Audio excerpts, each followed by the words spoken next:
ठरलं तर मगचा आजचा रिव्ह्यू ऐकत आहात, म्हणजेच 27 फेब्रुवारीचा रिव्ह्यू.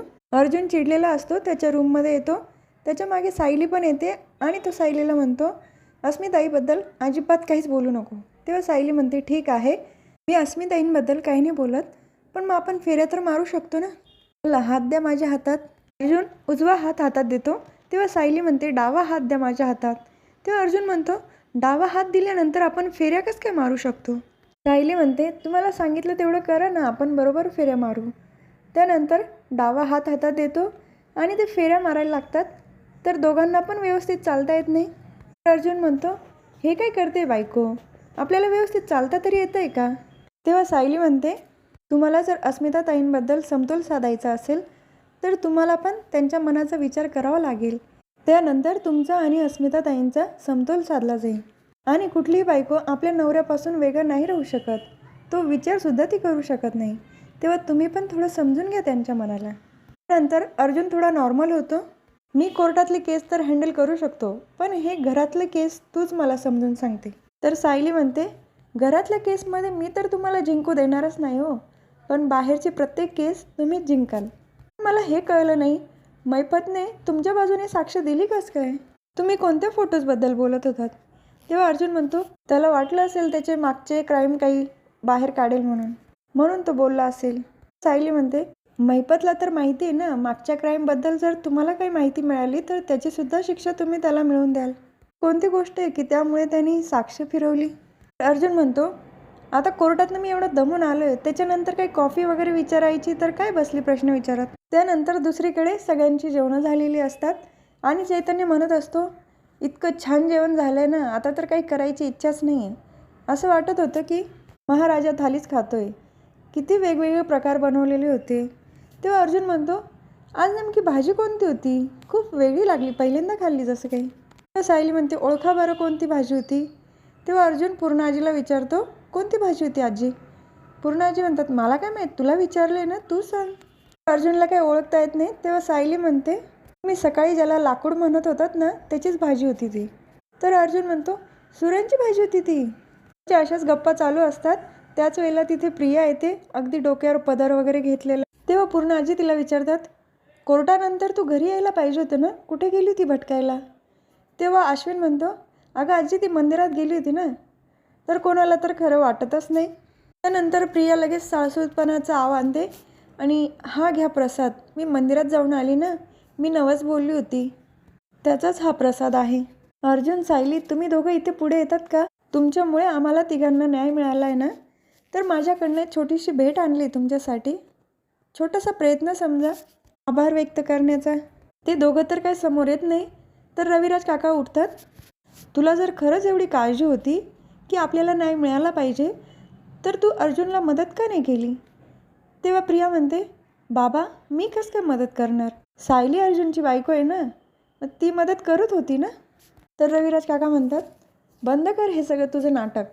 आजपासून सगळे हक्क आम्ही आमची मुलगी म्हणून सायलीला दिले. हे ऐकल्यानंतर तर प्रियाच्या पायाखालची जमीनच सरकते.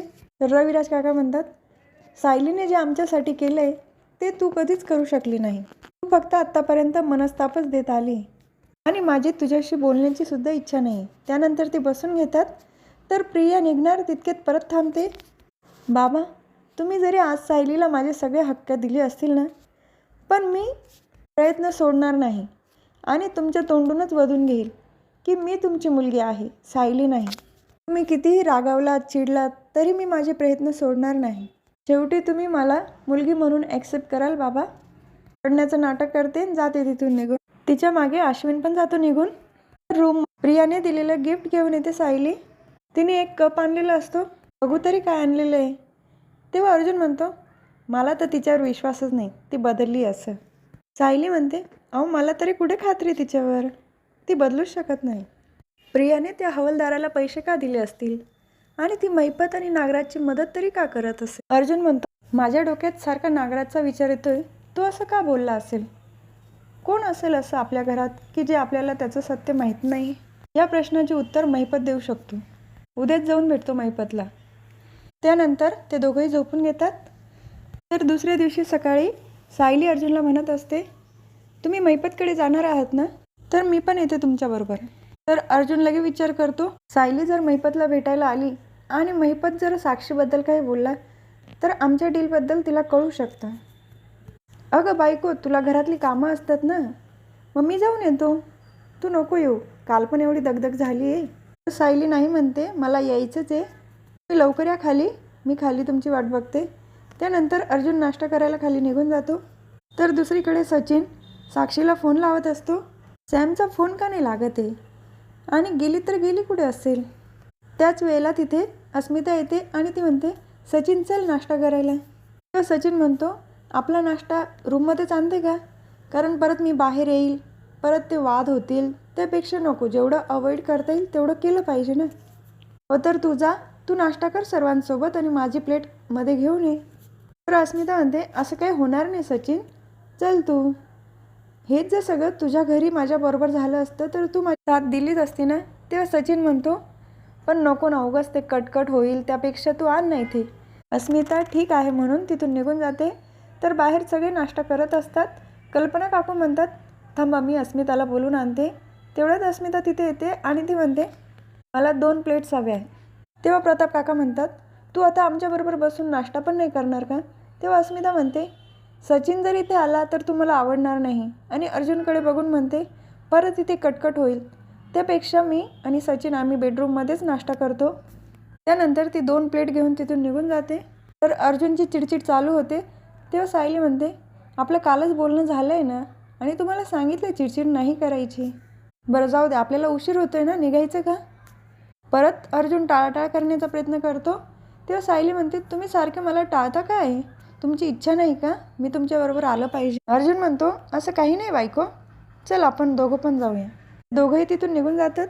तर दुसरीकडे प्रिया विचार करत असते, नागराजला कसं तरी घोळा घ्यावंच लागेल. त्याच वेळेला तिथे अश्विन येतो. तो म्हणतो, काय विचार करते. प्रिया म्हणते, आई बाबांचाच विचार करते रे, ही चांगलं वागण्याचा प्रयत्न केला तरी पण ते माझ्याशी बोलत नाही. आणि मी आता परत मंदिरात जाणार आहे आणि साकडं घालणार आहे की आमच्यातला दुरावा मिटला पाहिजे. त्यानंतर अश्विन म्हणतो, ते तुझ्याकडे बघतसुद्धा नाही तरी तू त्यांचा एवढा विचार करते, ठीक आहे जाऊन ये तू मंदिरात. प्रिया तिथून निघून जाते. तेव्हा अश्विन स्वतःच बोलत असतो, तन्वी खरंच बदलली आहे आणि हा आता रविराज काकांना पण समजायला पाहिजे. तन्वी नागराज काकांकडे जेलमध्ये आलेली असते. नागराज काका तर तिच्याबरोबर बोलायला तयारच नसतात. पण प्रिया असं दाखवत असते की ती अगदी मनापासून नागराज काकांची मदत करायला तयार आहे.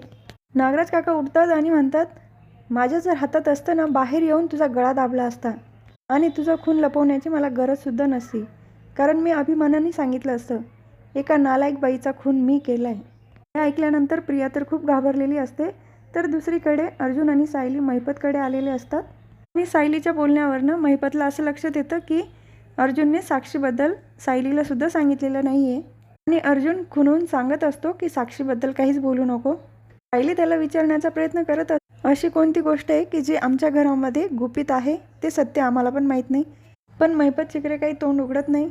तर दुसरीकडे प्रिया नागराज काकांना पटवून देते की तुम्हाला फक्त मीच इथून बाहेर काढू शकते, ते पण तुम्ही माझ्याबद्दल कोणाकडे काही बोलला नाही तरच. तेव्हा नागराज काका तिला 1 महिन्याची मुदत देतात, तोपर्यंत तू मला बाहेर काढ, नाहीतर मी इथे मध्ये बसून काही पण करू शकतो. तेव्हा प्रिया म्हणते, 1 महिन्यात कसं शक्य आहे हे.